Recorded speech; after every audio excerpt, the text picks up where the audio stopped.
회개의 능력과 하나님의 긍휼. 예, 아브라함과 하나님의 열심. 창세기 21장 2절입니다. 사라가 임신하고 하나님이 말씀하신 시기가 되어 노년의 아브라함에게 아들을 낳으니. 아멘. 지금 오늘은 네 번째 시간이거든요. 그동안 이제 우리가 아브라함이 어떻게 행동했고 하나님은 어떤 열심으로 이 삶을 이끌어가고 있는지, 그리고 그가 어떤 회개를 했고 그 회개 속에 하나님의 긍휼은 어땠는지, 오늘 그 제목을 말씀을 드릴 건데요. 지금 계속해서 아브라함의 어떤 불순종을 우리가 계속 봐왔어요. 그러니까 그 불순종에도 불구하고 하나님의 그 열심, 하나님의 은혜가 계속 따라가고 있는 것을 우리가 알 수 있죠. 그런데 우리가 하나님의 은혜를 강조하기 전에 아브라함이라는 사람을 보면 어떻습니까? 정말 하나님의 그 은혜를 받을 만한 자격이 있는가? 육신적으로 봤을 때 과연 자격이, 물론 은혜를 받는데 자격은 필요는 없어요. 그러나 우리가 육신적으로 이렇게 보게 됐을 때 과연 우리가 아브라함을 믿음의 조상이라고 굉장히 위대한 존재로 알고 있기 때문에 이렇게 말씀을 드리는 거예요. 자, 아브라함이 우리가 알고 있는 전통적인 생각에 믿음의 조상이라고 알고 있지만, 과연 그 사람이 믿음의 조상으로서 자격이 있었던 삶을 살았던가, 하나님의 은혜를 그렇게 듬뿍 받을 만한 자격이 있었던가를 생각해 볼 때, 그건 아닌 것 같다, 이런 생각이 지금까지 봐왔던 말씀을 보면 생각이 들죠. 그래서 하나님의 부르심에 왜 하필 이 사람을 선택했을까라는 생각이 들 정도로 그 부르심에 합당한 어떤 대단함도 없는 것 같고 어떤 자격도 없었던 것처럼 느껴집니다. 그러면 오늘 보는 이 말씀 속에서는 그래도 아브라함이 좀 대단한 모습이 있을까요? 자, 오늘은 더 최악입니다. 오늘은 더 최악의 모습을 볼 텐데, 우리가 계속 말씀드리지만 아브라함을 비판하고 정죄하려는 것이 아니라 하나님의 그 크신 은혜, 그렇게 생각하면 우리도 자격 없는 나를 하나님 부르셨잖아요. 그렇기 때문에 이 자격 없는 나, 세상이 보기에, 육신적으로 보기에 아무 나를 부르실 것 같지도 않을 것 같은 내 모습 속에 하나님은 내 삶에 놀라운 계획을 갖고 계셔서 이끌어 가시는 그 하나님을 발견했으면 좋겠습니다. 자, 일단 짧게 좀 정리를 하면, 갈대아 우르에서 아브라함에게 영광의 하나님이 나타나십니다. 육신으로 눈에 보이게 나타나세요. 그래서 아브라함에게 몇 가지 조건을 제시하죠? 두 가지 조건을 제시합니다. 읽어봅시다. 여호와께서 아브라함에게 이르시되 너는 너의 고향과 친척과 아버지의 집을 떠나 내가 네게 보여줄 땅으로 가라. 예, 두 가지 뭐예요? 장소를 떠나고 관계를 떠나는 거, 이 두 가지. 그런데 아버지 데라에 의해서 고향, 장소는 떠났어요. 그러나 친척, 관계는 떠나지 못합니다. 그래서 100% 순수한 순종이 처음부터 없었습니다, 아브라함에게는.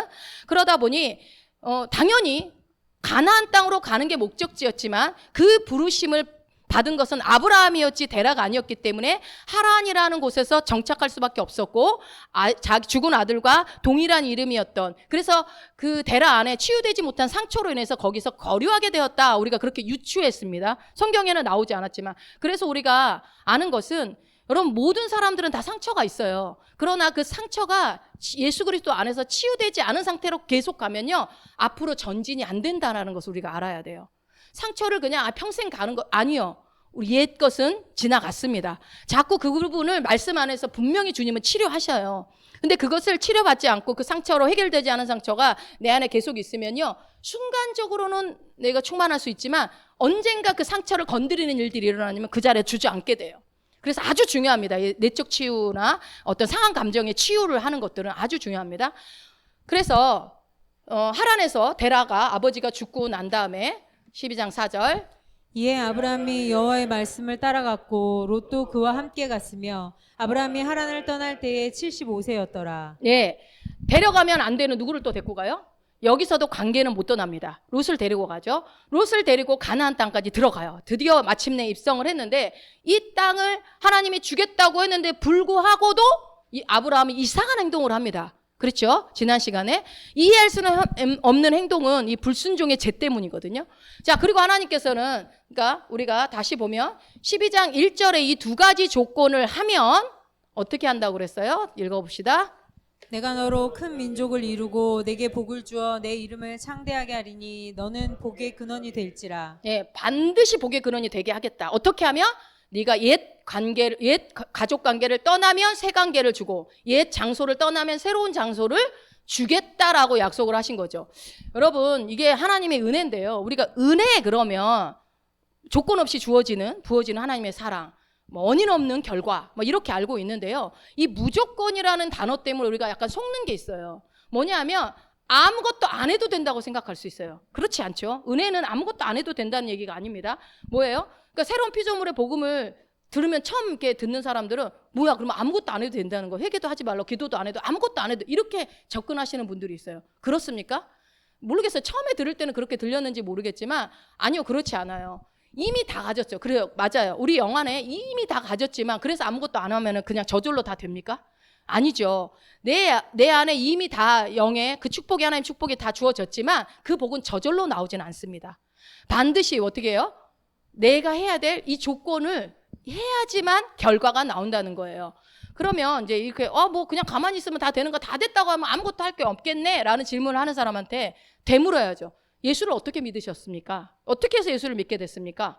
여러분 어떻게 믿었어요? 예수를 믿을 때 마음으로 믿고 입으로 시인한 건 내가 했잖아요.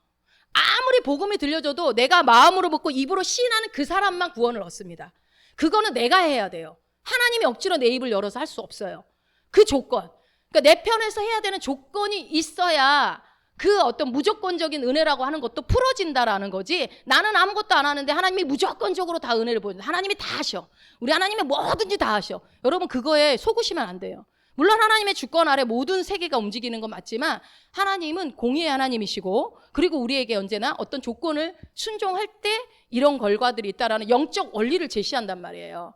그래서 우리가 말하는, 근데 그러면은 뭐 은혜도 아니네 이렇게 생각할 수 있는데 아니요. 하나님이 제시하는 조건은 어렵습니까?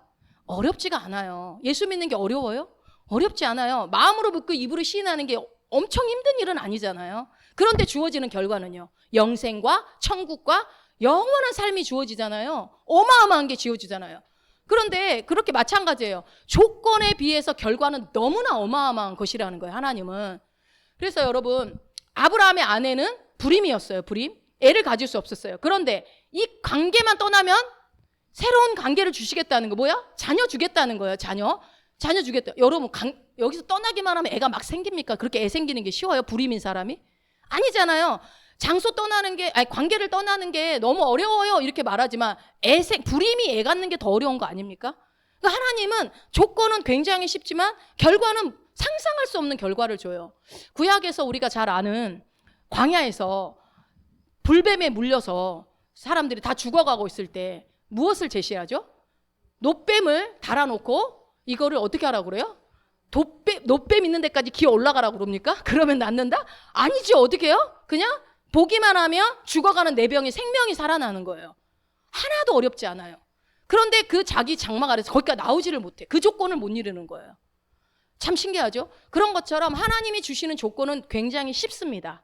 쉽고 그에 따른 결과는, 그 조건을 이루어지면 내게 주시는 그 원하는 결과들은요, 너무너무 크고 놀라운 것들이에요. 그런데 사람들은 그 조건은 하지 않고 하나님이 왜 안 하셨다, 하나님 나한테 축복하지 않았다, 하나님은 나한테 이렇게 하셨다 하면서 하나님을 원망하고 오해합니다. 제가 자판기 얘기했잖아요. 돈은 넣지 않으면서 막 발로 차고 두들겨서 왜 안 나오냐고 하는 것과 같다라는 겁니다. 그렇죠. 그래서 많은 경우 많은 그리스도인들이 하나님을 그래서 오해해요. 본인들의 이 조건을 하지 않으면서 좋은 결과만 바라기 때문에.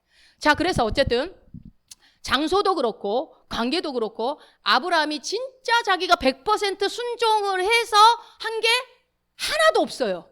지금까지 보면. 그죠? 하나도 없어요. 뭐 하나 있냐면 딱 하나 있어요. 그의 인생에 순종한 거, 자기 자의로 순종한 거. 뭐예요? 이삭 바친 거. 그거 딸랑 하나예요. 그런데 믿음의 조상이에요. 그럼 우리는 뭐 될 수 있어요? 어마어마한 사람 될 수 있겠죠. 어마어마한. 자, 그 은혜를 우리가 이제 오늘 볼 건데, 이 롯이 이제 떠났으니까 뭐가 생겨야 돼요, 여러분? 이제 관계가 다 정리됐잖아요. 그럼 뭐가 생겨야 돼요? 자녀가 생겨야 돼요. 자녀가 생기면 되는데, 그러니까 데라가 죽으니까 가나안 땅으로 들어왔던 것처럼 롯이 떠났으니까 이제 자녀가 생겨야 되는 게 맞아요. 근데 생겨요, 안 생겨요? 안 생겨요. 우리는 결과를 알고 있잖아요. 안 생겨요. 왜냐하면 지난주에 제가 못다한 이야기, 우리가 훌쩍 뛰어넘었어요. 롯에 대한 얘기를 하려고 중간에 뛰어넘었던 그 얘기를 오늘 할 건데, 그때 어디냐면 아브라함이 어디 내려갔던 거? 애굽에 내려갔던 그 사건을 오늘 얘기를 하려고 그래요. 그때 내려가서 무엇을 하냐면 아브라함이 신종죄를 짓습니다. 신종 불순종. 새로운 죄를 짓습니다. 자, 그래서 그 부분을 볼 건데, 우리 삶에 이제 우리가 하나님 이제 내가 이렇게 하나님 하라는 대로 다 했는데 왜 내 삶이 풀리지 않죠? 왜 되지 않죠? 하는 것들 우리 안에 있잖아요. 그럴 때 물론 하나님이 우리를 인내하시게 하는 시간들도 있겠으나 내 어떤 새로운 죄를 지었는데 내가 회개치 않은 죄들이 있을 때 그 죄에 대한 열매를 내가 먹을 수 있어요.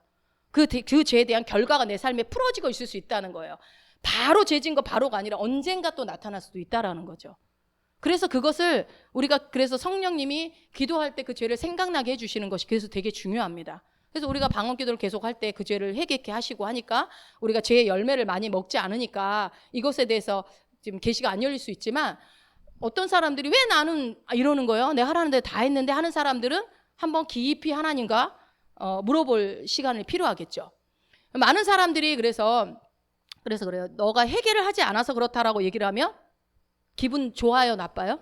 일단 기분 나쁘고 봐요. 회개 얘기하면. 뭐 내가 뭘 잘못했다는 거야. 뭐 이렇게 생각을 하니까. 일단. 그런데 여러분 회개는 뭐라고 그랬죠? 회개에 대한 오해를 우리가 너무 많이 갖고 있잖아요. 회개가 뭐라고 그랬죠? 네, 마인드, 체인지 오브 마인드. 그러니까 뭐예요? 생각을, 사고방식을, 생각체계를 체인지하는 거예요. 바꾸는 거. 이게 회개인데 우리의 생각, 우리의 사고방식을 바꾸는 것이 회개라고 하는데 그게 기분 나쁘다? 회개하라고 그러면 기분 나쁘다? 왜 그럴까요? 회개에 대한 엄청난 놀라운 능력을 모르기 때문에 그럴 수 있어요. 우리가 마인드를 새롭게 하는 거, 생각을 새롭게 함으로 인해서 하나님이 주시는 복이 어마어마하게 있거든요. 근데 그 회개라는 말 자체를 우리가 오해하고 있기 때문에 기분이 나쁜 거예요. 자, 여러분 구약 시대에 그 성막 안에 제사를 지낼 때 제단에 4군데에 제단 뿔이 있는 거 혹시 기억나세요? 성경 읽다면 제단 뿔이 이렇게 4군데가 있어요. 그러면은 그 짐승을 잡았을 때 그 피를 묻혀서 제사장이 그 4기둥에다가 피를 묻혀요. 왜요? 죄를 사하려고 그래요. 그래서 우리가 구약을 읽다 보면 심각한 죄를 지은 사람, 용서받지 못한 죄를 짓는 사람들이 그 저기에 달려가서 뭘 잡아요? 제단 뿔을 잡으면 어떻게 돼요? 그 사람은 절대로 건드릴 수 없어요. 함부로 죽일 수 없어요. 왜요? 거기는 뭐예요? 그걸 뭐라고 해요? 구원의 뿔이라고 그래요. 구원의 뿔. 그래서 아무리 큰 죄를 줬어도 회개만 하면 용서해 주신다. 그 의미입니다. 그 구원의 뿔이. 그래서 이 죄의 결과에서 우리를 자유케 해주는 것이 이 구원의 뿔을 상징하는 거예요. 그 제단의 4개의 뿔이.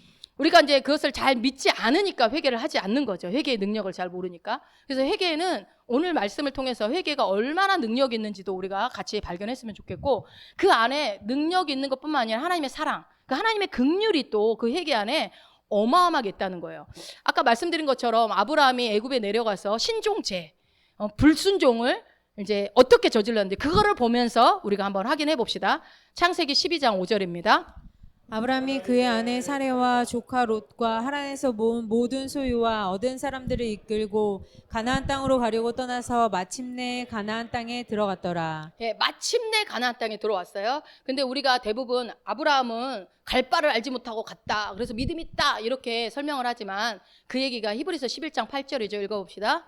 믿음으로 아브라함은 부르심을 받았을 때에 순종하여 장래 기업으로 받을 땅에 나갈새 갈 바를 알지 못하고 나갔으며. 예, 이 말씀 가지고 그거 봐 이렇게 갈 바를 알지 못하고 아브라함이 갔잖아 라고 믿음 있는 사람이야. 처음부터 아브라함 믿음이 있었어 라고 얘기하지만 그렇지 않다. 여기서 갈 바를 알지 못하고 나갔다라는 말은 뭐냐면요, 가나안 땅으로 가야 될지 하란으로 가야 될지 도대체 아예 목적지를 몰랐다, 그 의미가 아닙니다. 가나안 땅으로 가는 건 알아요.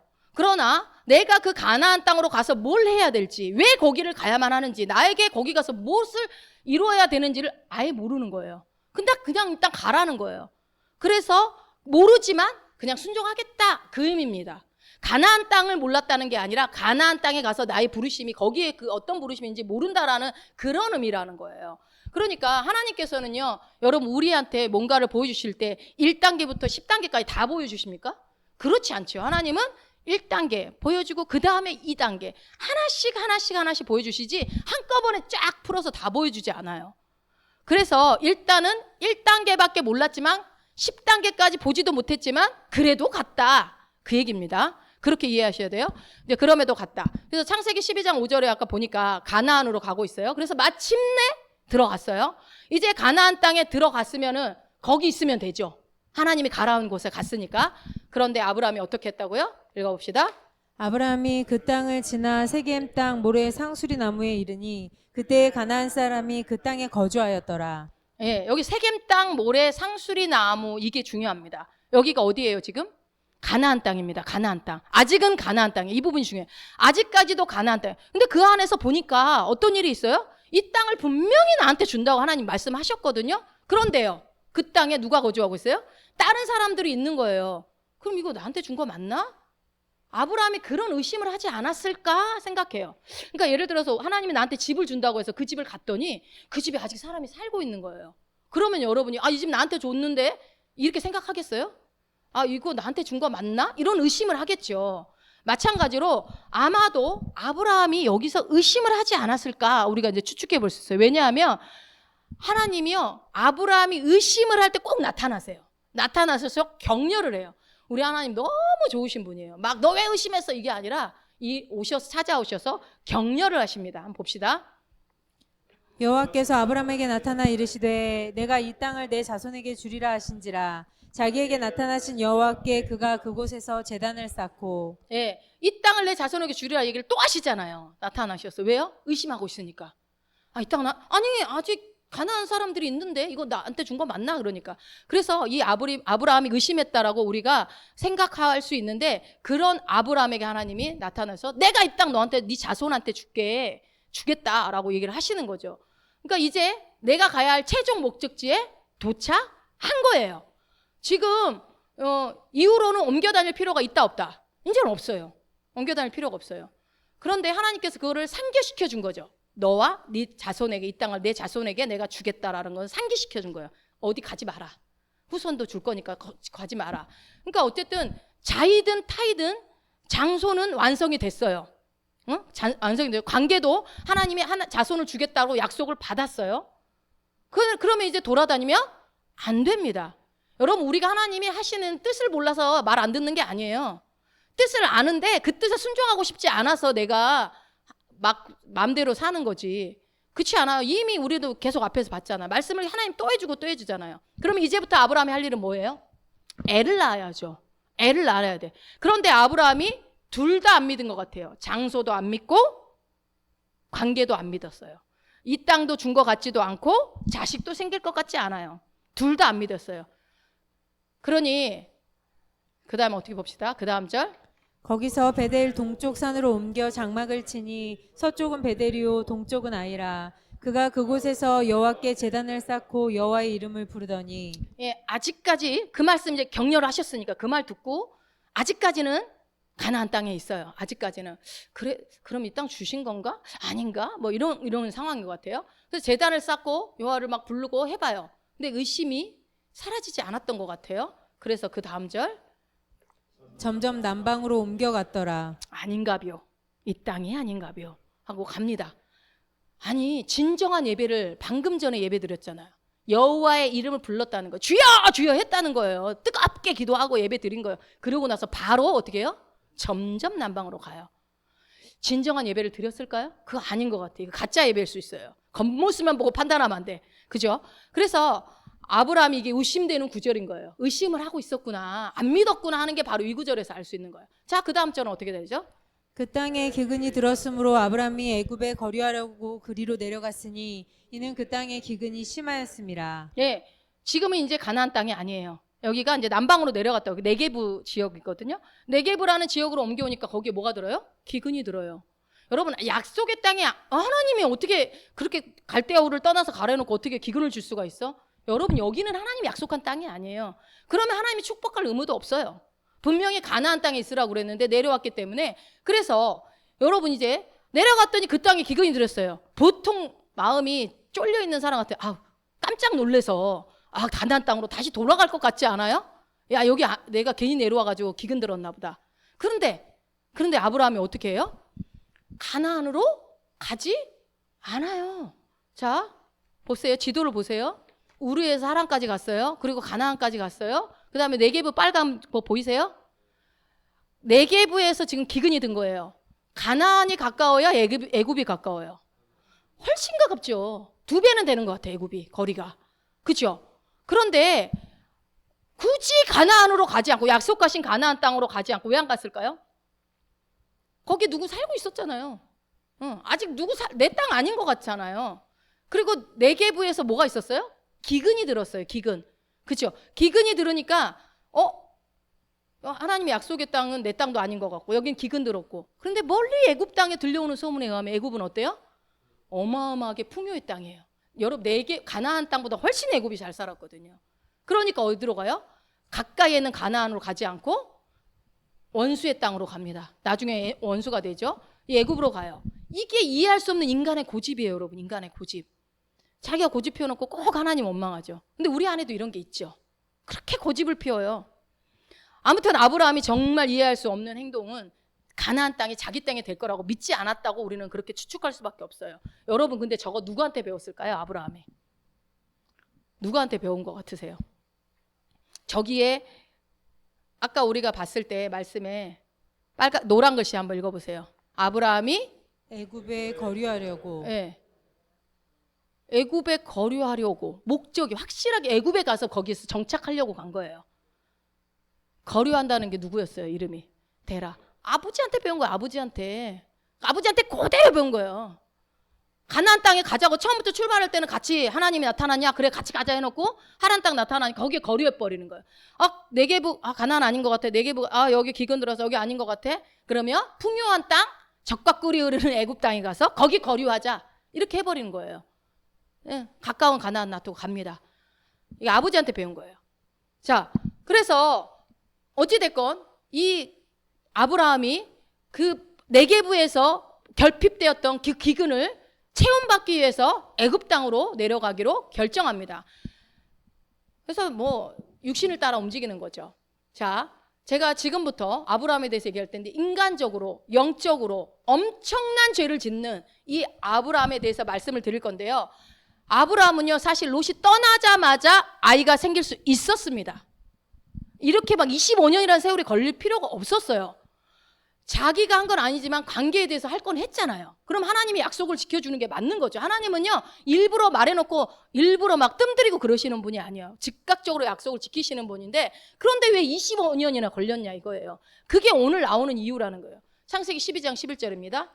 그가 애굽에 가까이 이를 때에 그 아내 사레더러 말하되 나 알기에 그대는 아리따운 여인이라. 형제님들, 아내가 아리따우면 예쁘면 좋습니까? 나쁩니까? 솔직히 말해. 좋죠. 좋을 것 같죠. 예쁜데, 이왕이면 다홍치마라는 말도 있는데 예쁘면 좋지. 예쁜 것, 우리가 이제 사라를 생각할 때 굉장히 예뻤던 것 같아요. 어느 정도로? 문제가 될 정도로. 어떻게 하면 문제가 될 정도로 예쁘지? 아무튼 그러면 예쁜 것도 죄냐? 뭐 이렇게 생각할 수 있는데, 예뻤든 못생겼든 지금 아브라함에게는 이게 사라가 예쁜 것이 위협적인 요소가 되고 있어요. 예쁘면 좋지. 그러니까 이 생각을 잠시 여러분 내려놓으세요. 예쁘면 당연히 좋다라고 생각하는 그 생각. 그래서 아브라함이 뭐라고 하는지 계속 보면요. 12절. 애굽 사람이 그대를 볼 때에 이르기를 이는 그의 아내라 하고 나는 죽이고 그대는 살리리니. 잘 보세요. 이게 뭐냐면 아브라함이 지금 생각하는 아브라함의 인생의 문제는 누구예요? 여기서 누구예요? 네. 자기 부인이에요. 자기 인생의 문제는 자기 부인이라니까. 너 때문에 나는 지금 죽게 생겼다, 이 얘기예요. 잘 보세요. 그죠? 너 때문에 죽게 생겼다. 왜요? 사라가 너무 예뻐서. 네가 너무 예쁘기 때문에. 지금 아브라함은요, 자기 인생의 문제를 누구로 보고 있어요? 사라를, 자기 아내를 인생의 문제로 생각하고 있는 거예요. 여러분, 우리가요, 미처 생각하지 못하는 게 반대로 사라가 엄청 못생기고 막 혐오스럽게 생겨가지고 사람들이 막 보기만 하면 막 기피하고 피하는 그런 사람이었다고 한다면, 그것이 아브라함에게 문제가 될 거라고 우리는 생각은 해. 사라가 못생겨가지고 아브라함이 인생에 큰 걸림돌이 됐겠구나. 그래서 문제가 되겠구나. 이 생각은 우리가 할 수 있는데, 이렇게 예쁜 것에 문제가 될 거라고 우리는 생각을 안 해요. 그렇지 않아요? 뭐 예쁜 게 뭐가 나빠 이렇게 생각하죠. 그런데 지금 아브라함한테는 사라가 예쁜 게 목숨이 이태로울 정도의 문제가 되고 있어요. 너무 예뻐서. 목숨이 이태로울 정도면 얼마나 예쁜 거야. 지금 사라 나이 몇 살이죠? 아시는 분? 그렇지, 65세지. 하란에 떠날 때 75세였으니까 10살 차이니까 65세가 목숨이 이태로울 정도로 예쁜다는 거는 65세 예쁘기 쉽지 않아요. 그때나 뭐 지금 65세가 그렇게 젊은 나이는 아니죠. 근데 엄청 이뻤나 봐, 엄청. 그래서 지금 아브라함이 하는 말이 너를 내 아내라여서 나는 죽일지도 모르겠어. 그대는 살 일은 이렇게 표현했지만 이거를 다른 표현으로 하면 뭐냐면요. 내 인생의 문제는 너야. 내 인생의 문제는 네가 예쁘기 때문에 나는 죽을 수도 있어. 이 얘기를 지금 하는 거예요. 자, 지금 아브라함에게 이게 잘못된 거예요. 생각 자체가 벌써. 그래서 아브라함의 생각은요. 뭐라고요? 내 인생의 문제는 누구라고요? 배우자. 배우자가 내 인생의 문제인 거예요. 여러분 근데 내 인생의 문제가 배우자라고 생각하는 거, 또 내 인생의 문제가 부모라고 생각하는 거, 내 인생의 문제가 어떤 누군가, 어떤 놈, 어떤 년 이렇게 생각하고 있는 거, 뭐 타인이라고 생각하는 거, 그 생각을 갖고 있으면 어떻게 될까요? 절대 풀리지 않습니다. 그 인생은. 제가 확실하게 말할 수 있습니다. 내 인생은 저 사람 때문이야 라고 생각하고 있으면 그 인생은 죽을 때까지 그 생각이 바뀌지 않는 한 풀리지 않습니다. 오늘 그 아브라함의 인생에서 다시 한번 확인해 보세요. 창세기 그 다음 절 13절입니다. 원컨대 그대는 나의 누이라 알아. 그리하면 내가 그대로 인하여 안전하고 내 목숨이 그대로 인하여 보존하겠노라 아니라. 네, 이제 꾀를 부립니다. 꾀를 아브라함이. 여러분 우리 조선시대에도 100년이 훨씬 넘는, 그렇게 막 지금은 4000년 전이에요. 이때가 4000년이 훨씬 넘는 전이에요. 근데 우리나라 조선시대에도 길거리에 이제 상놈들이 지나가는 여자들이 있으면 그냥 아무나 잡아서 겁탈하면 문제가 돼야 안 돼요. 별로 문제가 안 돼요. 사람 취급을 안 해요. 상놈들, 노비들. 그쵸? 그때도 그런데 지금 4000년 전이면 그때 문화가 어땠을지 우리가 또 상상해 볼 만하죠. 근데 이게 4000년 전인데 이 유부녀라면 이 여자를 어떻게 할지 모르는 그런 문화 상황인 건 맞아요. 그럼 아무튼 그러나 그래도 아내잖아요. 유부녀잖아요. 사라가. 인간적으로도 엄청난 죄고 영적으로도 이 엄청난 죄, 이건 정말 있을 수도 없는 이 죄를 아브라함이 몇 번 이 죄를 짓죠? 진짜 깜놀할 일이에요. 2번이나 이 죄를 짓습니다. 근데요, 놀랍게도 이 이해할 수 없는 아브라함의 이 아내를 팔아먹는 행동을요, 누가 또 똑같이 따라하나요? 자식이 따라하겠죠. 자식처럼 여기도 누가 따라요? 롯이 따라요. 롯이 뭘 따라했는데요? 여러분 기억 안 나세요? 저는 그 장면 읽을 때마다 진짜 이해가 안 됐었는데, 소돔과 고모라에서 천사들이 와서 동성애 짓을 하려고, 동네 양아치들이 와가지고, 그러니까 롯이 어떻게 해요? 딸들을 내놔. 미친 거 아니에요? 여러분 딸들이 어떻게 생각하겠어요? 서정아, 니네 아빠가 만약에 너를 막 어디다 팔아넘겨, 그게 아비인가? 그렇게 생각하지 않겠어요? 말이 안 되는, 이거 누구한테 배웠다고요? 아브라함한테 배운 짓이에요. 왜냐하면 그때 이때 롯도 같이 있었거든요. 지금 여기 다닐 때. 이 극도의 이기심의 극치, 이 이기적인 아브라함의 문제였죠. 뭐라고요? 어떤 게 문제라고요? 내 문제는 너 때문이야. 내 문제는 네가 이뻐서야. 롯이 아브라함과 함께 있으면서 배운 게 그걸 배워가지고, 야, 내 딸 데리고 가서 마음대로 해라. 딸들 말도 안 되는 짓을 하죠. 나만 살면 돼. 넌 어떻게 되든 상관없어. 이거 아니에요? 아주 못됐어요. 아주 저 이거 보면서 막 승질이 나는 거예요. 저도 딸이니까. 자, 14절 한번 읽어봅시다. 아브라함이 애굽에 이르렀을 때에 애굽 사람들이 그 여인의 심히 아리따움을 보았고. 사람 보는 눈은 다 똑같아요. 다 아브라함의 눈에만 예쁜 게 아니야. 우리는 그 남편 눈에만 예쁘잖아요. 그런데 애굽 사람 눈에도 심히 아름다웠대. 심히. 야, 그래서 아브라함이 애굽 땅에 이르렀을 때 무슨 일이 일어났어요? 그러니까 아브라함이 예상한 그 일이 그대로 일어났어요. 여러분 뭔가 생각나는 거 없어요? 그 두려워했던 일들이 일어났다고요. 아브라함이 두려워했던 거. 그러니까 이런 이상한 짓까지 해가면서 너를 내 누이라고 하면서까지 이상한 짓까지 해가면서 할 것 같으면 뭐하러 굳이 애굽을 가요? 여러분 생각해봐요. 그렇죠? 예상한 거 아니에요. 근데 왜 굳이 갔을까요? 애굽으로? 가나안으로 가면 되잖아요. 뭐 이해가 안 가요. 여러분 한번 이해가 되세요? 나는 좀 이해가 안 가요. 왜 안 갔을까요? 아까 얘기했잖아요. 가나안 땅이 내 땅이라고 생각하지. 안 믿는 거, 하나님 말씀 믿지 않는 거예요. 하나님이 주셨는데 안 받은 거예요. 하나님은 안 주신 적이 분명히 줬어요. 내가 안 받은 겁니다. 하나님은 나한테 이미 축복 줬어요. 내가 안 받은 거예요. 자, 우리 삶에도 이런 게 굉장히 많습니다. 너에게 내가 너를 크게 쓸 거야 라고 했어요. 설마 나를, 설마, 그 설마 때문에 못 받아요. 근데 아멘 하는 사람은 취하죠. 그렇죠? 자, 안 믿는 자의 행동을 하는 거예요. 자, 계속 봅시다. 바로의 대신들도 그를 보고 바로 앞에 칭찬함으로 그 여인을 바로의 궁으로 취하여 드린지라. 야, 주변 사람들이 보니까 이거 왕한테 이 여자 주면 왕이 너무 좋아하겠다. 충신들인가 봐요. 그래가지고 이쁜 왕을 막 칭찬하면서 왕한테 이제 데리고 가려고 그렇게 하는 거죠. 그래서 그 여인은 어떻게 해요? 이제 그러니까는 결국은 이 일이 일어났어요. 실제로 진짜 그 일이 일어났어요. 자, 아브라함이 두려워했던 그 일이 일어났어요. 근데 상대는 누구예요? 왕이에요. 왕. 완전 대박이죠. 그냥 일반 사람들 왕이에요. 여러분 욥기서 기억나세요? 욥은 아무 죄도 없는데 그런 일을 당했다. 아니라고 그랬죠. 욥이 두려워하던 그 일이 일어났다고 그랬어요. 여러분 내 삶에 막 두려워하는 거 있죠. 그거 처리 안 하면요, 그게 반드시 내 삶에 일어나요. 그 두려움은 마귀를 불러들이는 가장 큰 힘입니다. 절대 두려워하시면 안 돼요. 아브라함이 이거 오기 전에 그랬잖아요. 당신 너무 이뻐가지고 나는 죽이고 당신만 살릴 수도 있을 것 같아. 그 두려워하던 그 일이 실제로 일어나 버렸잖아요. 여러분 우리가 말씀 속에서 계시가 열려져야 합니다. 자, 그래서 그 다음 절. 이에 바로가 그를 인하여 아브람을 후대함으로 아브람이 양과 소와 노비와 암수 나귀와 약대를 얻었더라. 이쁜 누이를 두니까 오빠가 이쁜 여자의 오빠잖아. 그러니까 뭐가 와요? 여자는 잡아가고 오빠를 후대해서 막 재물들이 들어옵니다. 재물들이. 그래서 이 재물들이 막 생기니까 여러분 이거는 하나님의 축복하신 건가요? 양과 소와 노비와 암수나귀 약대를 얻었잖아요. 이거 하나님 축복하셨다 애굽 갔더니. 그거 아니잖아요. 왜요? 이게 왜 하나님 우리가 보기에는 육신적으로는 축복이죠. 근데 왜 이게 하나님 축복이 아닐까요? 이 재물 때문에 나중에 누구랑 싸워요? 롯과 아브라함의 그 노비들이 막 싸워요. 서로 이 재물 때문에. 예, 이 양과 소와 노비와 암수 나귀와 약대 때문에. 그리고 저때 따라왔던 사람이 누구냐면 그 노비 중에 한 여자 누굴까요? 노비가 갔죠. 누굴 것 같아요? 하갈이 이때 같이 따라갑니다. 하갈이 애굽 여자예요. 하갈. 그래서 남녀노비. 만약에 애굽에 안 갔으면 이스마엘은 나왔을까요? 안 나왔을까요? 그렇죠. 그러니까 이게 이 아브라함의 신종제가 이 후손에 어마어마한 역할을 합니다. 이 하갈이 같이 따라가면서 이게 이스마엘이 생겨요. 이게 얼마나 큰 죄인지 아시겠죠? 이 일이 점점 커지고 있어요, 지금.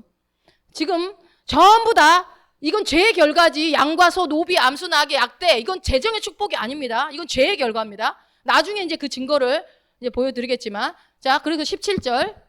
여호와께서 아브람의 아내 사레의 연고로 바로와 그 집에 큰 재앙을 내리신지라. 여러분 잘 보세요, 말씀을. 여호와께서 바로와 그 집에 큰 재앙을 내리신 이유가 누구 때문이에요? 예, 사례 때문이에요. 아브람 때문이 아니에요. 사례 때문이에요. 하나님은 사라를 보호해주고 계시는 거예요, 지금. 사람들은 아브람 때문에 이렇게 축복했다라고 이렇게 막 가르치는데 아니에요, 여러분. 성경을 보세요. 누구 때문에 보세요? 사라 때문이라고 나와 있잖아요. 왜 성경하고 다르게 가르치면 안 되지? 사라를 보호하시고 사라 때문에 하나님은 큰 재앙을 내렸다라는 거예요. 아무튼 어떻게 해서 사라가 아브라함의 아내인 거를 알게 돼버렸어요. 그래서 자, 그 다음 절 18절 19절 한번 읽어봅시다. 바로가 아브람을 불러서 꾸짖었다. 어찌하여 너는 나를 이렇게 대하느냐? 저 여인이 너의 아내라고 왜 일찍 말하지 않았느냐? 어찌하여 너는 저 여인이 내 누이라고 해서 나를 속이고 내가 저 여인을 아내로 데려오게 하였느냐? 자, 내 아내가 여기 있다. 데리고 나가거라. 예, 제가 이걸 세 번역으로 갖고 온 이유는 뭐냐면요. 물음표 때문에 물음표가 우리 한글 성경에는 물음표 이런 게 안 나오잖아요. 근데 다른 번역에는 다 이렇게 그 물음표가 있거든요. 자, 바로가 어떻게 알았는지 그 성경에는 자세하게 구체적으로 나와 있지 않아요. 근데 계속 묻고 있어요. 누가요? 바로가 아브라함한테 계속 묻고 있죠. 질문을 계속 던져요. 그래서 그런데 아브라함은 대답을 해요, 안 해요? 안 해요. 아무 말도 안 해요. 왜 안 할까요? 속 터져 죽으라고. 여러분 말 안 하면 속 터져 죽잖아요. 말 좀 해! 그러잖아요. 말을 안 해요. 지금 상대방 속 터져 죽기 작전을 쓰고 있습니다. 그런데 왕이 묻는데 아무 말 안 해요. 여러분 지금 여기서 아내를 삼는 게 이 바로가 아내를 삼았다는 건 무슨 말이에요? 데리고 잤다는 거잖아요. 데리고 잔 거 아니에요, 사라를. 이게 바로랑 자서 만약에 바로의 자녀를 사라가 임신해버리면 어떻게 되는 거예요? 물론 말짱 꽝이에요. 물론 원어에 보면 사라는 완전 불임이라고 나와 있어요. 그냥 100% 불임. 100% 불임이라 완전 불임이라고 나와 있어서 그거를 아브라함도 알고 있었어요. 자기 아내가 아기를 못 갖는다는 거 알고 있었어요. 그래서 사라한테 애가 생길 리 없다라고 생각해서 저런 짓을 했는지는 모르겠지만 그렇다면 하나님이 말씀하신 건 뭡니까? 하나님은 뭐라고 그랬어요? 자손 주겠다고 했잖아요. 불임임에도 불구하고. 그런데 애가 안 생긴다라는 그 육신적인 믿음은 찰떡같이 갖고 있어요. 하나님은 그럼에도 불구하고 자기에게 후손 주겠다고 하는 그 말은 흘려들어요. 안 믿어요. 그러니까 이 짓을 하는 거예요. 자기 마누라를 그냥 딴 남자한테 줘버리는 거예요. 믿지 않으니까, 후손이 생길 거라는 거 믿지 않으니까. 자, 자기 아내를 통해서 자기 자녀를 낳을 거라는 것을 믿지 않으니까 자기의 후손을 낳을 그 귀하신 몸한테 말도 안 되는 다른 남자랑 잠자를 가게 만드는 이 못된 짓을 해버리는 거잖아요. 그렇죠? 여러분, 하나님이 아브라함에게 주신 약속이지만 이 약속은 반드시 누구를 통해 이루어져요? 사라를 통해서 이루어진단 말이에요. 사라를 통해 나오는데 지금 사라를 무슨 취급한 거예요? 아브라함이 창녀 취급하고 있잖아요. 팔았잖아요. 지금 지가 많은 재물을 받았잖아요. 마누라를 팔고. 지금 여러분 이 아브라함은요 아주 악독한 죄를 짓고 있는 거예요. 여러분 이거보다 더 큰 죄가 구약에 있을까요? 저는 없다고 봅니다. 이 구약에서 제일 큰 죄인 것 같아요. 하나님이 주신 짝을 팔아버리는 거, 창녀 취급하고 팔아버리는 거. 더군다나 하나님의 약속이 이미 있었음에도 불구하고 이건 진짜 이건 영적으로도 육신적으로 이해가 안 됩니다. 정말 이해가 안 돼요. 그런데 아브라함이 상대방이 바로가 속 터져 죽든 말든 아무 말도 안 해요. 아무 말도 안 한 이유는 이게 무슨 말이냐면 다른 말로 회개하지 않았다는 겁니다. 인정하지 않아요. 자기 죄를 100% 회개하지 않았다라는 거예요. 그건 나중에 또 증거를 확실하게 말씀 보여드릴게요. 여러분 근데요 회개하지 않은 일은요 회개가 뭐라고 했어요? 그 생각을 완전히 새롭게 바꿔야 돼요. 완전히 새롭게 바뀌지 않으면 꼭 다시 일어납니다. 회개하지 않은 일은 반드시 다시 반복이 돼요. 계속 반복이 돼요. 아브라함은 회개했다 안 했다? 회개하지 않았습니다. 자 20절 보세요. 바로가 사람들에게 그의 일을 명하매 그들이 그 아내와 그 모든 소유를 보내었더라. 예, 모든 사실이 밝혀진 이후에는 바로가 아무것도 안 줍니다. 아무것도 안 줘요. 밝혀지기 전에는 막 줬잖아요. 이쁜 여자의 오빠니까 막 줘요. 이것저것 동생인 줄 알고 이것저것 줬는데 그거는 뭐였어요? 죄의 결과물이라고 그랬어요. 죄의 결과물을 받았지만 이제는 아무것도 안 줘요. 자, 그리고 나서 이제 13장으로 넘어가요. 1절 한번 읽어봐요. 아브라함이 애굽에서 나올새 그와 그 아내와 모든 소유며 롯도 함께하여 남방으로 올라가니. 지금 보세요. 누가 같이 있어요? 네, 롯이 지금 그 모든 가정 속에 함께하고 있는 거예요. 그래서 롯과 함께 또 네겝으로 올라갑니다. 그리고 나서 계속 봅니다. 아브라함에게 육축과 은금이 풍부하였더라. 3절. 그가 남방에서부터 발행하여 베델에 이르며 베델과 아이 사이 전에 장막 쳤던 곳에 이르니. 원상복구. 그렇죠? 다시 원상복귀예요. 어차피 여기로 다시 돌아올 거면 왜 내려가는 거예요 도대체. 네겝으로 다시 돌아왔잖아요. 애굽으로 가는 바람에 엄청난 죄만 짓고 지금 돌아온 거 아닙니까? 하나님은 우리가 죄를 이렇게 회개하면 용서하기를 기뻐하시고 언제든지 용서해 주시는 분이지만 그 죄에 대한 결과물이 있단 말이에요. 결과물. 아브라함은 그 죄의 결과물을 받게 돼요. 그 죄의 결과물이 뭐예요? 하갈로 인해서 이스마엘이라는 결과물을 받게 된단 말이에요.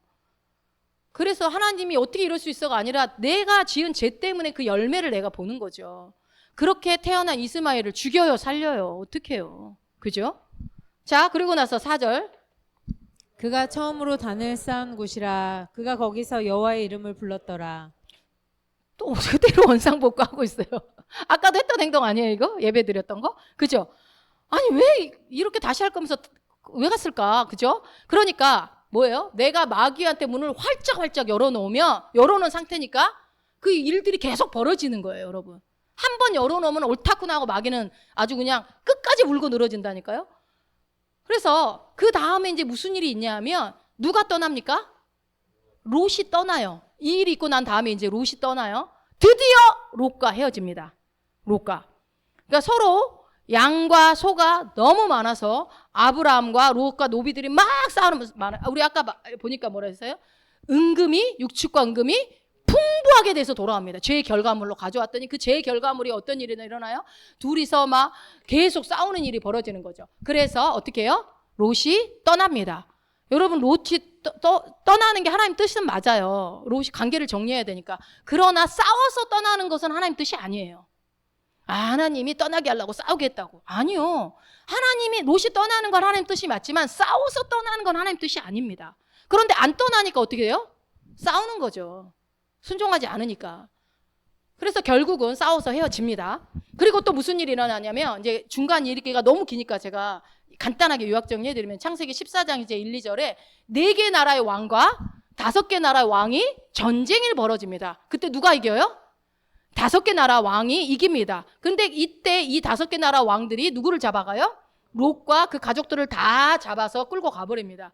그러니까 아브라함이 그 소리 듣고 내 자식이 지금 잡혀간 거잖아요. 눈이 뒤집혀졌어. 그래갖고 집에서 근리우던 사람들, 훈련된 자들 318명을 데리고 쫓아갑니다. 단까지 갑니다. 단이라는 단 지역 저 위에거든요. 거기까지 쫓아가요. 그래가지고 어떻게 해요?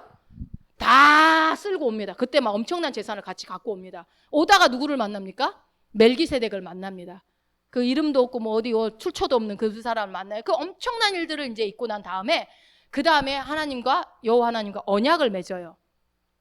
짐승을 반을 쪼개가지고 그 사이로 둘이 같이 지나가면서 언약을 맺는데 혼자 지나가요. 누구 혼자? 하나님 혼자 지나가십니다. 일방적으로 약속하시고 일방적으로 그 약속을 지키지 않을 때 내가 책임지겠다라고 하나님은 일방적으로 혼자 지나가시죠. 그때 언약 안에도 하나님이 어마어마한 언약을 주십니다. 그때 할 때도. 그리고 나서 하갈을 통해서 이스마엘을 얻어요. 사건이 지금 스토리를 쭉 들어보세요.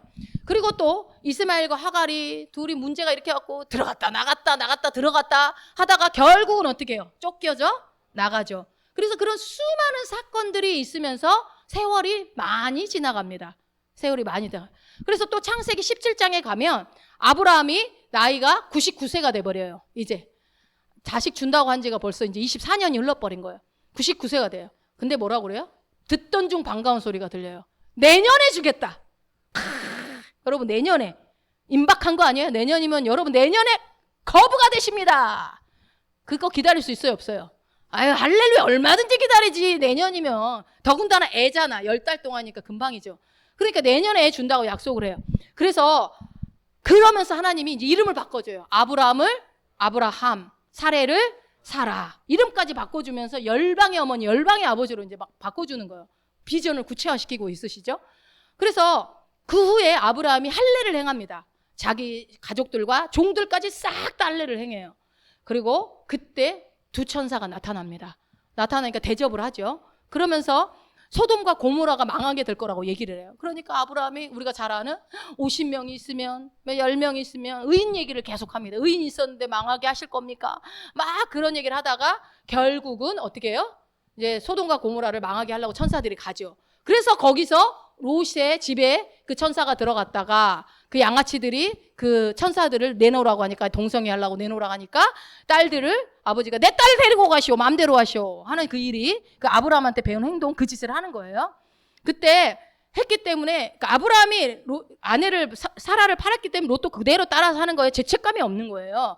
그러면 여러분 그때 딸들의 심정은 어땠겠냐고요. 그 딸들이 그 얘기 들었을 거 아니에요. 야 니네들 나가서 빨리 죽든지 살든지 뭐 마음대로 하라고 이렇게 했을 때 그 딸들의 마음 안에 여러분 생각해 어마어마한 큰 상처가 생겼을 거예요.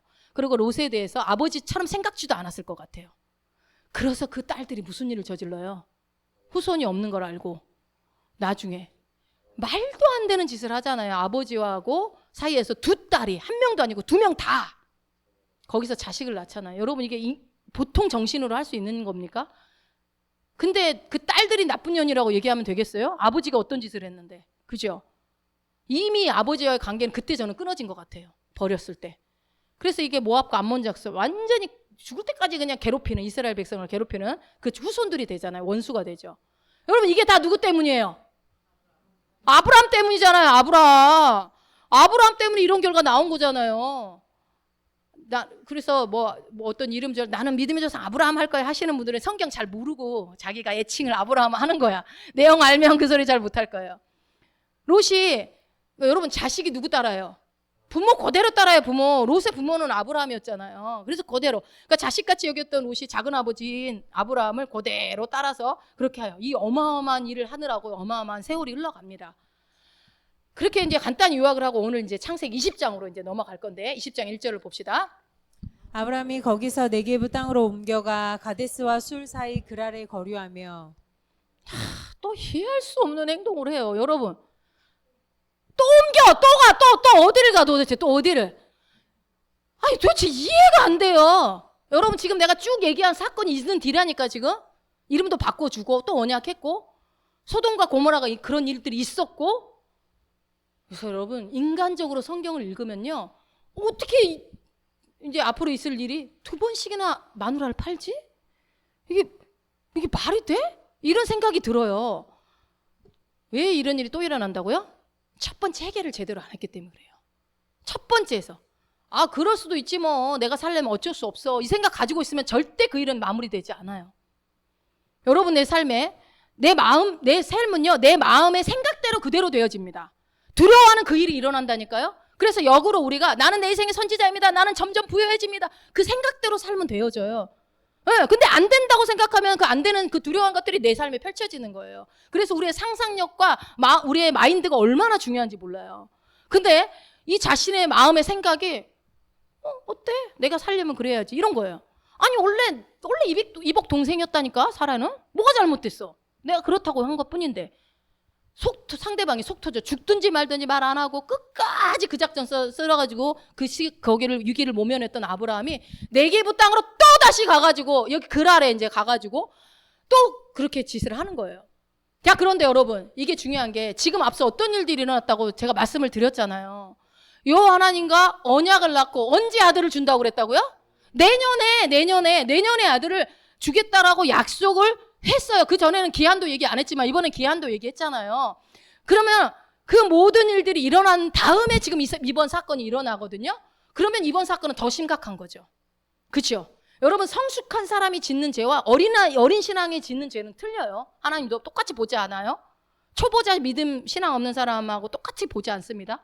그런 것처럼 이제는 아브라함이 되었고 내년에 아기 줄 거라는 것까지 했는데 내년에 자식 낳을 여자인 이 사라를 또 다른 남자한테 갖다 바쳐요. 내년에 아들 낳을 사람을. 여러분 내년에 자기 씨로 아들을 낳을 건데 사라가 낳을 건데 내년에 아들을 낳는다는 것은 얼마 걸린다는 거예요? 여러분 뱃속에 아기가 몇 달 있어요? 뭐 9달 10달 있잖아요. 그러면 몇 달 1년 12달 남은 게 아니잖아요. 그럼 얼마 남은 거? 몇 달 안 남은 거예요. 지금 몇 달 안 남은 거. 아기 생기는 거는 10달 돼서 아는 게 아니잖아요. 한두 달 되면 금방 알잖아요. 아기 생긴 거. 그러면은 몇 달 안 남은 거예요. 내년에 생긴다고 했으니까. 그래서 천사들까지 만나서 대접해놓고 내게부로 가네 또. 저는 예전에 이 성경을 예전에 성경을 잘 모를 때 읽을 때 똑같은 얘기가 왜 2번 써있지? 열왕기상하랑 역대상하처럼 똑같은 얘기 또 쓰고 있네? 이렇게 생각했어요. 설마 이 짓을 또 했을 거라고 생각을 못하고. 여러분은 안 그랬어요? 왜 비슷한 얘기가 왜 똑같이 있지? 이상하다? 근데 보면 내용이 좀 달라요. 그래서 이게 2번 일어났다는 것을 나중에 알았는데 이게 너무 엄청난 일이 이렇게 2번도 일어날 수 있더라고요. 자, 그래서 봅시다. 어떤 일이 일어나는지. 그의 아내 사라를 자기 누이라였으므로 그랄 왕 아비멜렉이 사람을 보내어 사라를 데려갔더니. 네, 아브라함이 이제 또 그랄로 가요. 그래가지고 거기서 사례를 또 자기 누이라고 합니다. 저런 멍청한 짓을 또 2번이나 합니다. 그런 일을 한번 겪었으면서 또 무슨 재산을 바랬나? 참. 그래서 자기의 잘못된 사고방식을 해결하지 않으니까 그러니까 이게 또 2번씩이나 한다고요. 그래서 그러면서 이제 애굽에서 발생했던 그 모든 죄들의 결과를 계속 내 평생 따라다니고 있는데도 또 이 짓을 하는 거죠. 이번에 상대도 또 누구예요? 왕입니다. 대박. 또 왕이에요. 참, 우리 하나님도 참 재밌으시죠? 3절. 그 밤에 하나님이 아비멜렉에게 현몽하시고 그에게 이르시되 내가 데려간 이 여인으로 말미암아 내가 죽으리니 그는 남편이 있는 여자임이라. 예.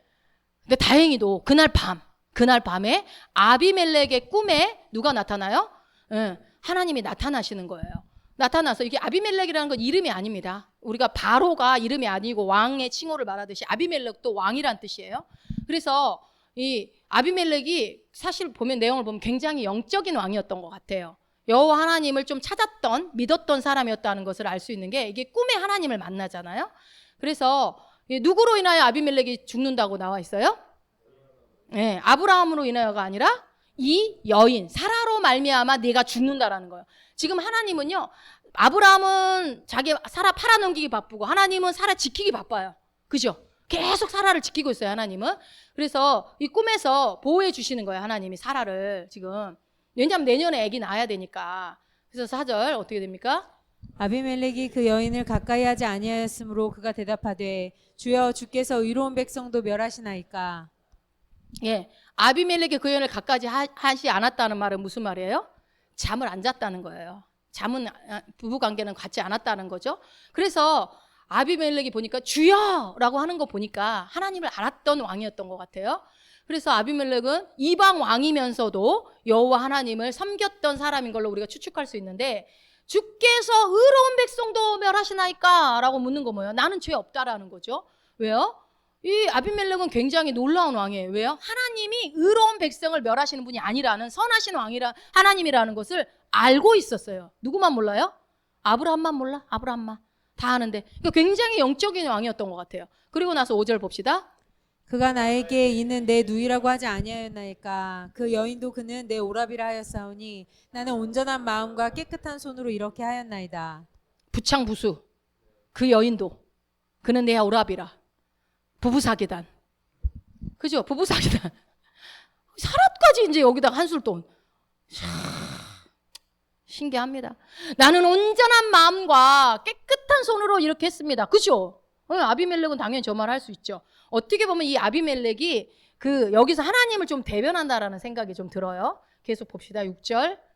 하나님이 꿈에 또 그에게 이르시되 내가 온전한 마음으로 이렇게 한 줄을 나도 알았으므로 너를 막아 내게 범죄하지 아니하게 하였나니 여인에게 가까이 하지 못하게 함이 이 때문이니라. 예, 아비멜렉이 몰라서 한 거기 때문에 하나님이 범죄하지 않도록 아비멜렉도 지키고 사라도 지키고, 하나님도 굉장히 멋있는 분이고 아비멜렉도 굉장히 괜찮은 왕이었던 거예요.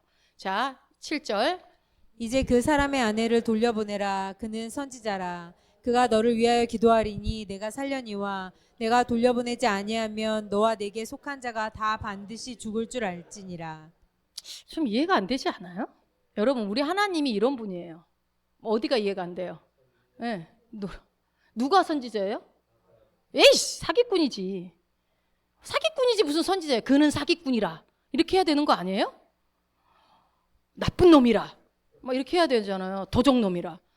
아니 근데 죄질이 보통 나쁜 게 아니잖아요. 마누라를 팔았는데 이 죄질이 엄청 나쁜 이 아브라함을 사기꾼이라고 하지 않고 하나님을 뭘로 봐요? 선지자로 보고 있어요. 여러분, 하나님이 여러분을 그렇게 보고 있다니까요. 할렐루야. 너무 감사하죠. 제가 아무리 말해도 안 들어도 여러분이 이렇게 말씀 보면 아 그렇구나 하고 이해하셔야죠. 자, 이 선지자라는 단어가 성경에서 맨 처음 나오는 게 여기서 쓰인 거예요. 선지자가 아브라함한테 쓴다니까, 이 선지자라는 단어를. 그래서 또 더 나는 너무 우리 하나님 신기해. 그가 너를 위해서 기도한대요. 그러니까 봐봐요. 그래서 저는 읽으면서 아브라함이 기도해? 그 아브라함에 대해서 여기까지 계속 화가 나 있으니까 하나님도 참 너무하시네. 막 그런 선지자로 보고 기도해주고, 그래서 너가 반드시 죽을 줄 알아라. 다 그렇게 돌려보내지 아니하면 이렇게 막 조건을 하시죠. 죄의 결과는 사망입니다. 반드시 죽습니다. 이제 그 얘기를 한 거죠. 근데 8절. 아비멜렉이 그 아침에 일찍 일어나 모든 신복을 불러 그 일을 다 말하며 들리매 그 사람들이 심히 두려워하였더라. 예, 그 왕의 그 신하. 그죠? 그거 그냥 그렇게 얘기 안 하고 했을 때 신하들이 다 죽여버려요. 막 이럴 수도 있을 텐데 또 같이 두려워요. 하나님을 두려워했던 거예요. 그러니까. 그래서 이 아비멜렉이 아침에 일찍 일어나 이런 거 보니까 하나님에 대한 경건한 마음이 있었고 굉장히 의로운 왕이었던 것을 우리가 알 수 있어요. 그래서 만약에 종들 같았으면 그거 아주 왕을 기만한 못된 거짓말쟁이 아주 그냥 죽여버리는데 옥에 쳐넣어버리세요. 막 이렇게 했을 텐데 그렇게 안 하는 거 있죠. 그 다음 절. 아비멜렉이 아브라함을 불러서 그에게 이르되 내가 어찌하여 우리에게 이렇게 하느냐. 내가 무슨 죄를 내게 범하였기에 내가 나와 내 나라가 큰 죄에 빠질 뻔하게 하였느냐. 내가 합당하지 아니한 일을 내게 행하였도다 하고. 예, 아멘. 아비멜렉이 이방인이지만 여기서 아비멜렉이 하나님을 대표하는 것으로 우리가 볼 수 있어요. 그러니까 이 아비멜렉은 아브라함이 한 짓이 엄청 큰 죄라는 걸 알고 있어요. 누구만 모른다고요? 아브라함만 몰라? 당사자만 몰라요, 지금. 그래서 이 자기 왕이 내가 죄를 지으면 나라 전체가 죄를 짓는 걸로 생각하고 있는 이 되게 괜찮은 왕인 거예요. 그러니까 다윗처럼, 그죠? 그래서 이 경건한 사람, 내가 왕이니까 그럴 수 있지, 이게 아니었다고요. 얄팍한 사람이 아니었어요. 내가 합당하지 않은 일을 내가 행하였도다, 이렇게 얘기하잖아요. 나라를 걱정하는 사람이에요, 백성들을. 그러면서 이 아비멜렉의 성격이 나와요. 조목조목 따집니다. 자, 10절. 아비멜렉이 또 아브라함에게 이르되 내가 무슨 뜻으로 이렇게 하였느냐. 예, 여기서 또라고 제가 빨간 걸 하죠. 또 이른대요. 또 뭐라고 아브라함은 또 말한다는 것은 뭔 말이에요? 아브라함이 대답을 해요, 안 해요? 아무 말도 안. 지금 또 무슨 작전 쓰고 있어요? 바로한테 썼던 그 작전. 상대방 톡 터져 죽기 작전. 지금 그 작전을 지금 또 쓰고 있는 거예요. 그런데 바로한테는 그렇게 했을 때 바로는 어떻게 했어요? 그냥 야, 그냥 가. 네 아내 데리고 가. 꺼져 하고 이렇게 보내버렸어요. 쫓아버렸어요. 그런데 아비멜렉은 어떻게 해요? 또! 라고 하는 거 보니까 대답 안 하니까 또 얘기하고 또 질문하고 조목조목 지금 따지는 거예요. 상대방이 어떻게든 간에 자기의 죄를 실토하게 만듭니다. 그게 무슨 말이에요? 회개할 수 있도록 지적해줘요. 네가 잘못이 뭔지를 할 수 있도록 도와주는 거예요, 지금. 아비멜렉. 그러니까 하나님을 좀 예표했다는 게 그런 점에서 하나님 우리의 죄를 계속 조명하시죠. 왜? 혼내려고 하는 게 아니라 그 죄 때문에 내가 어려움을 당할 수 있으니까. 그래서 회개할 수 있도록 계속 그렇게 조목조목 따지는데 또! 라고 성경에서는 얘기를 합니다. 그래서 11절. 아브라함이 이르되 이곳에서는 하나님을 두려움이 없으니 내 아내로 말미암아 사람들이 나를 죽일까 생각하였으며. 아브라함이 뭐야, 이 왕은? 안 통하네? 속 터져 죽이기 작전은 안 통하네? 그걸 알았어요. 눈치채고 어떻게 해요? 실토합니다. 드디어 실토합니다. 아브라함의 문제가 뭡니까, 여러분? 두려움입니다. 두려움. 아까도 두려움이었어요. 그죠? 두려워서 죽을까봐 두려워서. 아브라함의 문제의 근본의 뿌리는 뭐라고요? 두려움이라는 거예요. 뿌리가 두려움. 그래서 12절. 또 그는 정말로 나의 이복누이로서 내 아내가 되었음이니라. 이복누이라는 얘기가 여기서 이제 딱 한 번 나오는 건데 이게 진짜인지 거짓말인지 우리는 잘 모르겠지만 거짓말 같아. 또 생각해보면 하도 사기를 치니까. 근데 뭐 어쨌든 뭐 그렇다고 칩시다. 이복누이라고 쳐요. 그리고 나서 이 아브라함이 회개를 어떻게 했는지 봅시다. 뭐라고 그랬어요? 그 전거 보니까 회개를 어떻게 했어요? 이곳에서는 하나님을 두려워함이 없다. 그 말이 무슨 말이에요? 남 탓하고 있어요. 니네들 때문에. 니네들 하나님 안 두려워하니까. 나는 하나님 두려워하는데 니네는 안 두려워. 자기가 두려워했나? 그럼 니들 때문인데 니들이 너무 불경건하니까 내가 어떻게 할 수가 없지. 두 번째, 내 아내로 말미암아 라고 나와 있어요. 내 잘못이 아니다. 내 아내가 너무 이쁜 게 문제인 거다. 그죠? 내 인생의 문제는 너무 이쁜 내 아내 때문에, 내 배우자 때문이다 라고 지금 얘기하는 거예요. 그리고 마지막 뭐예요? 얘는, 이 사라는 진짜 내 이복누이다. 난 거짓말 한 적이 없다. 왜 거짓말 한 적이 없어? 끝까지 얘기해야지. 이복누이인데 내 아내라고 얘기를. 아내란 얘기는 안 했잖아요. 거기까지밖에 얘기 안 했잖아요. 여러분, 이 회개가 온전합니까? 아니죠. 이 온전하지 않은 회개에도 불구하고 근데 하나님은요 이걸 또 회개로 받아주신다. 우리 하나님 속도 없으셔. 그죠? 아브라함은 온전하게 한 게 사실은 하나도 없어요. 이삭 바친 거 빼고. 그러니까요 회개가 온전해서 능력이 있었던 게 아니고 하나님의 긍휼하심, 하나님의 그 열심, 하나님의 그 은혜 때문이에요. 아브라함의 인생은 전체가 다 하나님의 은혜 때문이에요. 여러분 솔직히 이게 무슨 회개입니까? 니들이 경건하지 않고 내 아내가 너무 이쁘고 실제 내 이복 동생이고 급한 게 남편 거. 근데 딱 하나. 뭐 하나 실토해요? 내가 두려워서 그랬다. 내가 겁나서 그랬다. 죽을까 봐. 그 말 하는 순간 회개가 때 끝난 거예요. 하나님은 그 소리 나오니까 회개 끝내. 야 진짜 그 회개가 어려운 게 아니죠. 자 14절.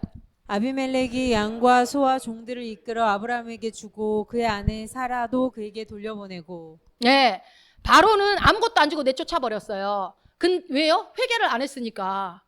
근데 그 전에 빼앗던 것들은 그 뭐였어요? 뇌물 때문에 준 거였고 회개를 안 하니까 그냥 쫓아버렸지만 여기서는 어떻게 해요? 아비멜렉이 여기서 아이고 참나 웃기고 있네. 만약 그 얘기 들었으면 아이고 웃기고 있네. 네가 아내라고 얘기 안 했잖아. 저 새끼 죽여 하고 아니면 여기다 쳐넣어 뭐 이렇게 했어야 되는데 왕이니까 가능하잖아요. 그랬는데 그런 말 전혀 안 하고 오히려 회개한 아브라함에게 양과 소와 종들을 이끌고 아브라함에게 주고 그 안에 사라도 돌려보내주고 하나님이잖아요. 완전 하나님. 그죠? 화가 날 법하다. 여러분이 아비멜렉 같았으면 어땠겠어요? 나라가 망할 뻔했는데. 그죠?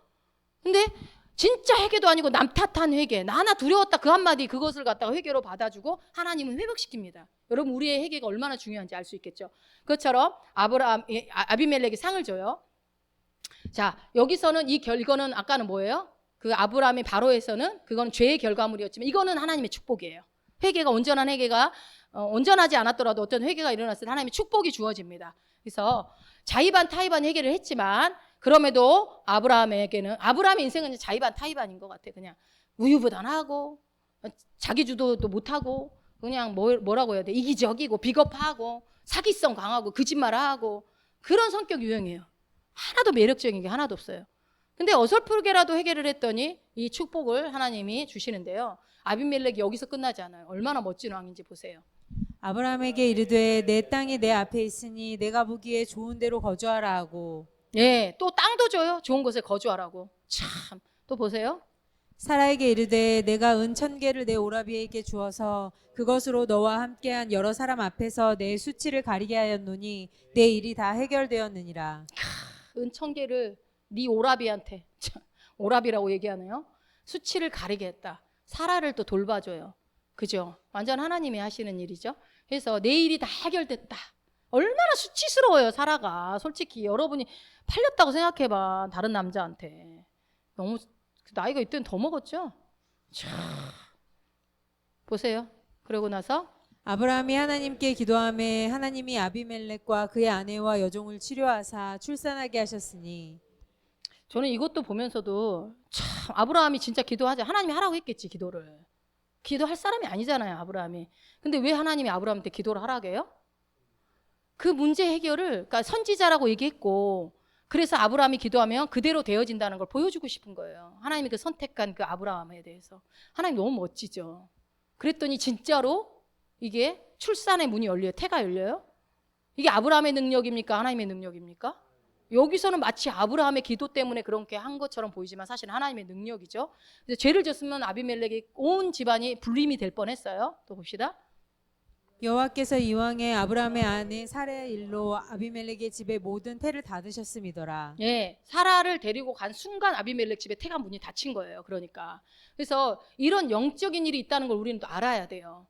뭐예요? 우리가 죄를 가까이 하는 순간 영적인 세계에서 문이 열리는 거죠. 문이 탁 열리는 순간 어떻게 돼요? 내가 지금 인식하지 못하는 마귀가 내 삶에 휘저을 일들이 생길 수 있다라는 겁니다. 내가 틈을 보일 수 있다는 거. 자, 그리고요. 여호와께서 말씀하신 대로 사라를 돌보셨고 여호와께서 말씀하신 대로 사라에게 행하셨으므로 예, 사례를 돌보시는 우리 하나님. 왜요? 조금 있으면 후손을 임신할 위대한 열방의 어머니가 될 여자였기 때문에 그래서 다른 왕의 여자로 준 아브라함은 정말 나쁜 인간입니다. 그렇죠? 2절. 사라가 임신하고 하나님이 말씀하신 시기가 되어 노년의 아브라함에게 아들을 낳으니 드디어 하나님이 말씀하신 시기가 되었습니다. 이제 마무리할 건데요. 노년의 아브라함이라고 노년을 강조하고 있어요. 왜 이게 무슨 말일까요? 이제 아브라함도 애 낳을 능력이 없는 걸로 봐요. 이제 아브라함도 불임이에요. 완벽한 불임 두 부부가 당연하죠. 99세인데 그죠? 그래서 완전히 이제 태가 다 끊어진 그 상태가 되었는데 그런데도 불구하고 몰라요? 드디어 아들을 낳았습니다.